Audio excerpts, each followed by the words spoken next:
Hello, this is Jo Brett. I'm CEO at Starjump's Children's Centre, and I'm excited to introduce to you today TJ Power, who is going to be running a new course with us starting in February in 2022 on well-being in the digital world, something which I think many of us can learn from and help support us going into the new year. So I'm going to hand over to TJ, who's going to introduce himself and very briefly touch on what's going to be involved in the course. And he's also going to be doing a live Facebook on the 18th of January at 7:30, where you can ask questions to run through in more detail what the course will entail. So over to you, TJ, if you'd like to introduce yourself.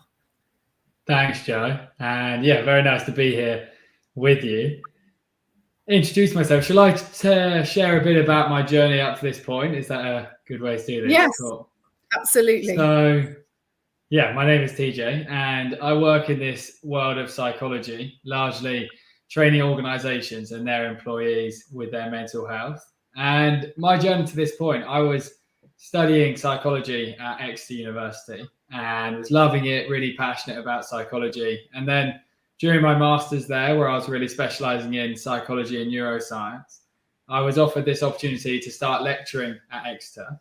So I began building out these kind of third year modules to train the students, and also was running these programs for the staff and athletes as well. And was beginning to become very fascinated as to why now is there such a massive shift in mental health. And COVID was beginning to happen at this point, and I was thinking, wow, look at the changes occurring with people's minds. And it was through that period that I built out this kind of innovative model to help people to navigate our crazy techie world that we're now living in.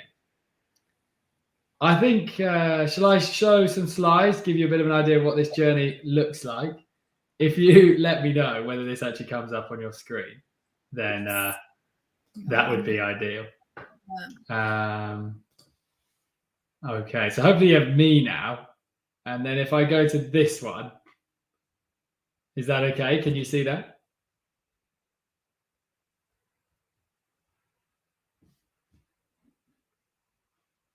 Let me just check. Are you with me, Jo?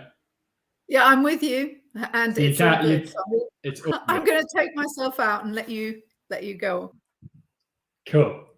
So this is the name of the journey, Wellbeing in the Digital World. I am someone that has been very immersed in tech my whole life, always been someone that really loves tech, been keen about my phone and technology, all the different aspects of it. And during this journey, working with younger people, working with corporates and adults, whatever it may be, I've really developed the belief that I think tech is having a very, very big influence on our mental health and on our well-being. And it doesn't mean we have to completely abandon it and no longer use it, but I think it's incredibly important that as our society begins to innovate and continues to progress into being a very technologically based world, understanding your relationship with this stuff is becoming increasingly important. And even when you look at young people, for example, the difference in levels of anxiety over the last 10 years, and you look at anxiety now in the last few years, the really, really significant difference in being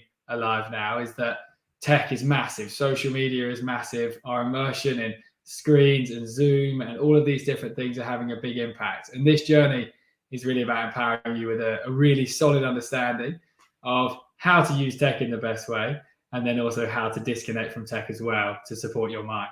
So this is what the journey looks like. It takes place over a 6-week period. And these are the sessions we do. I start with a session called Modern Life, which is a whole model that I've been building for about 3.5 years now, rooted very much in neuroscience. I've become very, very fascinated by dopamine, which you may have heard of. And this is an explanation as to why you may be sometimes feeling quite lethargic or exhausted or demotivated or experiencing low mood or feeling worried, and how reorienting some of your behavior, the way in which you construct your day, can have a really, really big impact on this. Number 2 then goes very specifically into probably the most challenging bit of tech, the phone and how you relate to your phone, kind of a whole process as to from when you wake up to when you go to sleep, the way in which you connect with it. One of the biggest differences that I see early in this journey is just starting to delay the moment in which you go on your phone in the morning. Waking up and going straight into the news, straight into social media, puts a lot of strain on our minds. So we go deep into the phone. Number 3 then looks at emotion, how we navigate the experience of emotion. And at that point, we start building in some pretty cool routines rooted in practices like mindfulness and breathing exercises, and empower you with some really useful skills so that when you inevitably experience maybe feeling worried or anxious or stressed out, you feel like, wow, I actually know what to do in this situation. A lot of the time now you kind of feel uncomfortable, not feel that good in your experience, but then you can just be like, well, what should I do? Maybe just immerse myself in my work or distract myself with my phone. There are ways that you can respond to these things in a far better way, and that can have a big impact. Number 4, we then go into self-talk, the conversation that we're having with ourselves in our minds. We are all chatting away to ourselves in our heads, and at times that conversation isn't particularly kind. You may experience that voice in your mind judging you or criticizing you or telling you you're not working hard enough, or you're not healthy enough, or you don't look good enough, whatever it may be. And this self-talk idea is getting amplified massively by the constant observation we have of one another's lives on social media and all over the internet. And this session really provides you with good exercises to start altering that conversation so that you can actually start actively thinking, how do I create a conversation in my mind where I'm actually nice to myself and I say kind things and I acknowledge and recognize the progress I make in my life and the contribution I make to my family and my friends and my work, all of those different ideas. After our self-talk, we go into what is potentially my favorite session, which is human instinct. And one of the things I've been fascinated by for many years is kind of evolutionary neuroscience, the idea of what is a human actually here to do evolutionarily? Like, what is this system actually built to do? Largely, it's run around in groups in forests, eating food and sleeping and hunting and exploring. And how does that massively, massively differ to wake up, straight into the phone, sit behind Zoom all day, watch TV in the evening, watch TV at lunch? And this disconnect I think we have from our human instinct is definitely one of the greatest contributing factors as to why I feel the mind is in difficulty now. And we look at some really cool stuff, some interesting research and some ideas of how to find a connection with nature again. Nature is a pretty simple thing that people always advocate for in mental health. They're like, go for a walk, it's good for you. We heard that a lot in COVID, but there are some serious reasons we need to be out in nature on a regular basis. We also look into kind of our relationship with movement and our gut health in that session, so that we're really guiding ourselves to connect with that part of us that really just wants to run around in the forest. And then in session 6, we have a session called Your Journey. Throughout this experience, you will learn a number of different strategies and ideas and behaviors that will begin to have a really significant impact on how you're feeling. And in that session 6, we basically go through the journey and consider what the primary behaviors are that you're going to continue to take forward.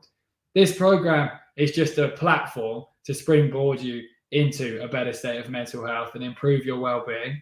The big work actually begins after it, where you start thinking, wow, I've got all these ideas now. I know how to make myself feel pretty good. How are you going to continue to integrate them going forward? So that's our 6 weeks.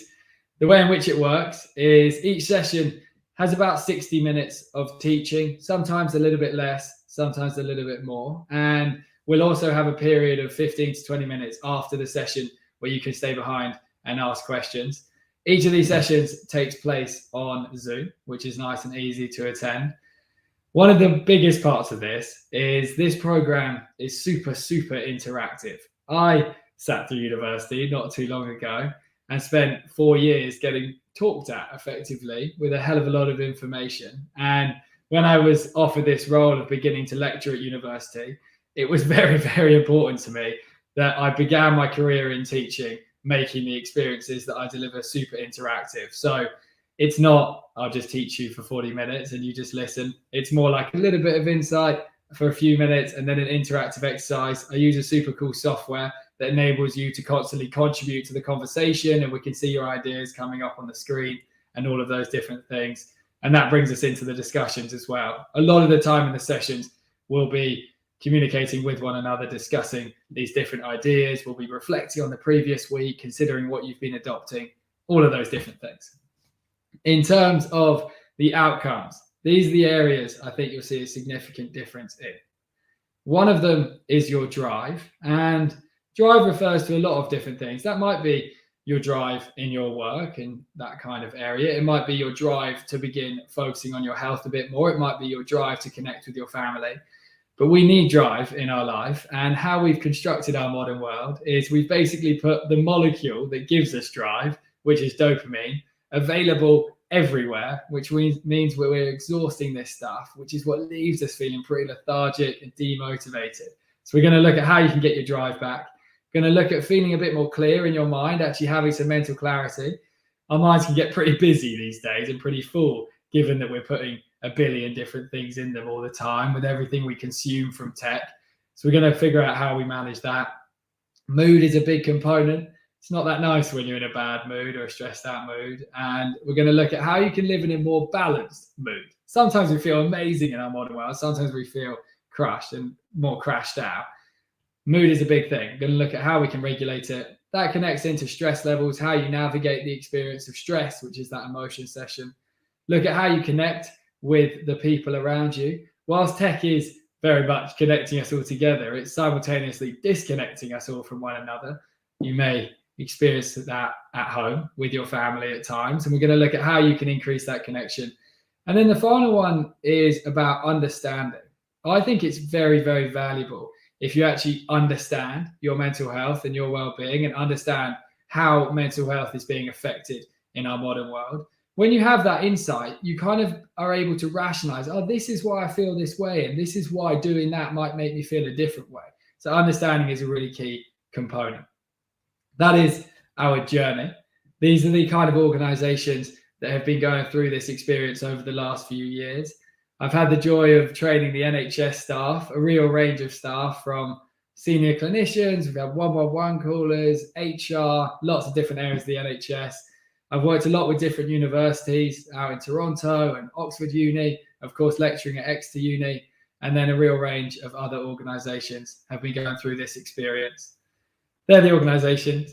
That's a little bit about this journey. If you're watching and you're thinking, maybe I could give that a shot, if you go onto my Instagram, it will give you a good feel as to whether you feel this sort of information would be valuable for you. So thank you for that bit. I'll jump back in with Joe now. Appreciate you listening. Cool. Hi, thank you, TJ.